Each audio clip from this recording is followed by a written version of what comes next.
Daniel is a computer whiz who works at an ordinary company. It's the New Year's Eve and he has a conference to attend. This IT genius hatches a plan to escape his boss by hacking the company's printer. He commands it to keep spamming paper and cannot be used until another day. With that out of the way, Daniel cycles away to his tech conference. This conference allows organizations and local clubs to showcase their gadgets. Behind a long queue, a gifted hacker called Julian is trying to get a space for his exhibit. The organizers are not letting him in because his organization, Wikileaks, is not registered. Daniel approaches Julian and introduces himself. They have become acquainted by chatting beforehand. Daniel tells the organizers that they can use the unoccupied auditorium for the time being. The organizers allow it, but warn the pair that nobody will show up without flyers. Julian rewires the broken wire and somehow makes the printer work. He goes on the stage to present his idea behind Wikileaks. Julian aspires to create a world where the most powerful men can be taken down. He thinks that if people are given anonymity, they will not be afraid of telling secrets. That is why he creates Wikileaks, a platform where identity can be kept a secret. If these people were to leak important documents to their platform, it would be anonymous. Through this website, Julian wants to reveal sensitive information to the public. Common folks will finally have transparency from the government. Although he gives his all during his talk, only a small number of people show up to listen. This does not deter Julian from revealing the truth. After the talk, Julian drags Daniel into a secluded bar. Inside, he reveals that he recently got a new leak on a big Swiss bank. If the informant is correct, there is proof to show that the bank is corrupt. Julian asks Daniel to verify the source of his intel. The next day, Daniel does as he was told. It appears that the source is from someone inside the bank and can be trusted. This informant reveals that the bank has been avoiding taxes for years. He agrees to help the cause and have the document posted on Wikileaks. However, he warns Daniel that if things go wrong, he will not take responsibility. Daniel agrees and lets the man do his job. True to his words, they publish the leaked documents to Wikileaks. The Swiss bank reacts quickly to shut down the news. They hire lawyers to threaten Daniel so he will take down the article. Furthermore, a judge successfully takes down their main website. Julian puts up a few mirror sites to counteract the bank. The leaked documents gained a lot of attention across all social media. Everyone is talking about it and supporting Wikileaks. The bank is under a lot of fire and pressure to put the culprit in jail. After a while, the judge finds the bank guilty of corruption. They also lift the ban on Wikileaks and they are back online. Daniel and Julian just successfully take down the Swiss bank. Daniel is very happy with their first success. He asks Julian if they can celebrate by video calling every volunteer they have. Previously, Julian claimed that they have hundreds of volunteers working for Wikileaks. Daniel starts the call for everyone, but it only connects to Julian. He is confused on why nobody is picking up his call. Julian finally tells Daniel the truth: there are no hundreds of volunteers. Only 2 people are working on Wikileaks, Daniel and Julian. In fact, they don't even have multiple servers. Hearing this, Daniel becomes distrustful and scared. If things go wrong, there are only 2 people to take the blame. Julian opens up and tells him there were 3 of them once. But one died and another betrayed him by selling him out to the police. Since then, he does not trust a lot of people to manage Wikileaks with him. He pleads with Daniel to stay with him, because he can trust him. Daniel agrees and they continue working together. To grow their website even more, Daniel offers to buy new servers with his money.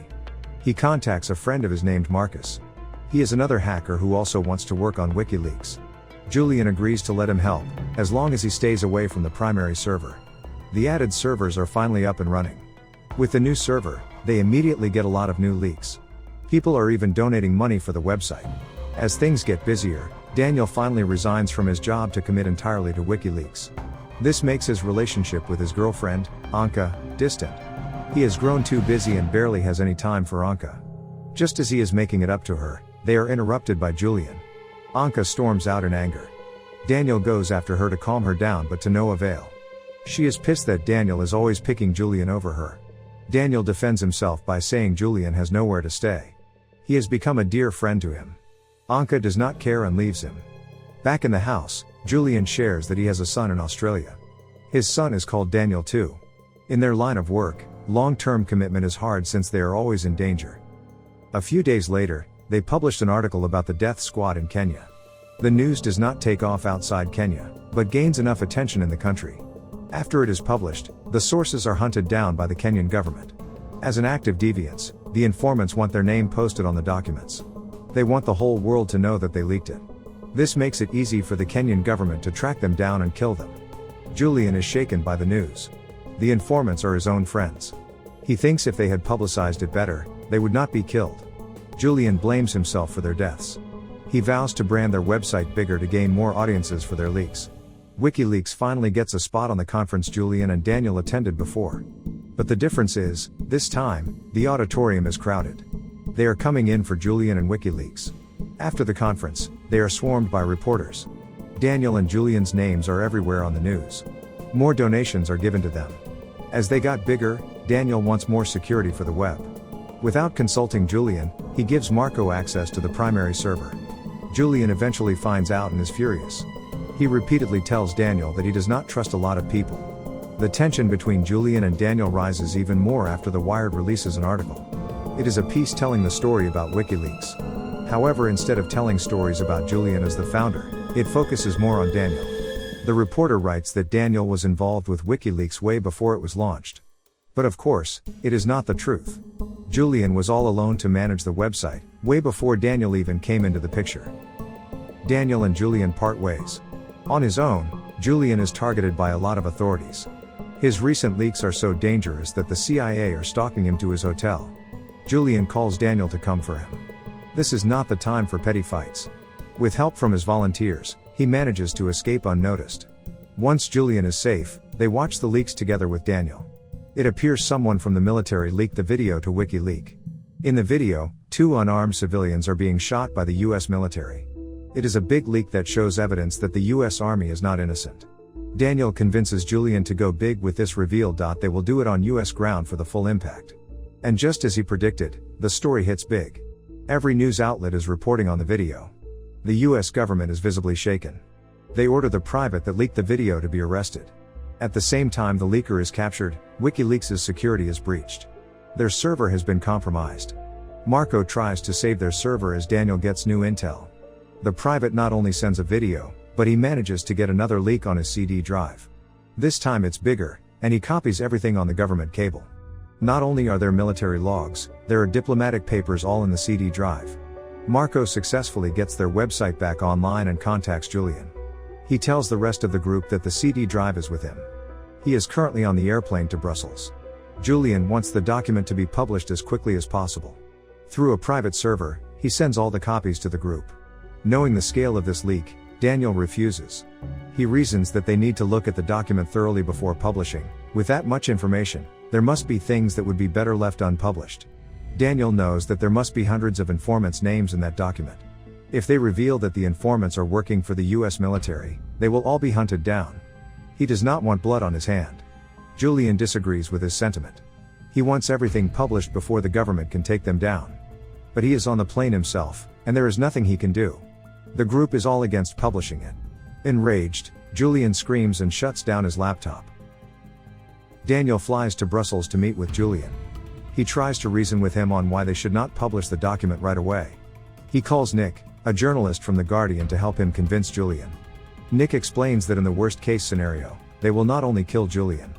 The US government will have to discredit Julian and everything he stands for. Nick proposes an international media coalition. Doing this will legitimize WikiLeaks as a news organization. Nick will publish and write the stories, where WikiLeaks will post the raw data. However, he tells Julian that sources and informants have to be redacted. Lives will be at risk if they do not redact anything. Julian argues that WikiLeaks never edits documents, but agrees with Nick's proposal. He gives him 6 weeks to write everything. They will publish them at the same time. He hands Nick a paper with a temporary link for him to access the documents. While everyone is busy writing their stories, Daniel just realizes something. There are 91,000 documents in that drive. There is no way Julian is redacting it all by himself. With only 4 days left before the release, Daniel confronts Julian. He asks him if he has started working on redacting the document. Julian comes clean and tells him he never plans on redacting them. Once again, he lies to everyone by telling them that he will edit the document. Julian still stands by his principle that he will give transparency to his sources. Daniel is in disbelief. All the informants' lives will be at risk if the document goes live. He goes against Julian and tells him they need to push the publishing date. Julian insults him. He suspends Daniel as his employee and leaves. Behind Julian's back, Daniel contacts the rest of the Wikileaks volunteers. He asks them to hold on to documents with a lot of names. Meanwhile, in the chat room, Julian is badmouthing Daniel. He even goes on Twitter to falsely accuse Daniel of being CIA. Julian has completely lost his mind to irrationality. Daniel chooses to be the bigger person and ignores his petty jab. The day of the releases come. Everything is well on track and finally released to the media. The US government is out of Amos. The only way they can get back at Wikileaks is if any of their informants are harmed. Any blood on Julian's hand will be their counterattack. Back in the Guardian's headquarters, Julian keeps to one of his promises. He hands them a drive with more leaks from the cables. Inside it are much more headlines on governments all over the world. But the damage is done. Most of the informants' names have been leaked in that raw data. Although nobody has proven to be harmed, the government is telling the media another thing. They are saying that by leaking the raw data, Julian has put informants at harm. He has blood on his hands. Not knowing the whole truth, Marco convinces Daniel that they need to shut Julian down. He is being irresponsible and can no longer be relied on. So while Julian is giving his talk, Daniel and Marco hack into Wikileaks. They disable the submission platform permanently. Nobody will be able to submit to Wikileaks ever again. Julian is helpless to stop this as the damage is already done. He can only watch as his life's work is destroyed in front of his own eyes. Days later, Daniel tells Nick about the reason he destroyed Wikileaks. It is because Julian stops believing in his own cause. He has pure intention at first, but over time, he starts to lose his way. He becomes obsessed with fame and himself. He stops caring about the innocent civilian whose truth he was fighting for. Nick reassures him that it matters not that Wikileaks is shut down. Julian and Daniel have paved the way for people to demand their transparency. The seed has been planted and now more people will fight for their justice. Years later, Daniel published a book during his time at Wikileaks. Subscribe to watch more videos like this, turn on notifications, and leave a like and comment to help the channel out. Thank you for watching, and see you next time.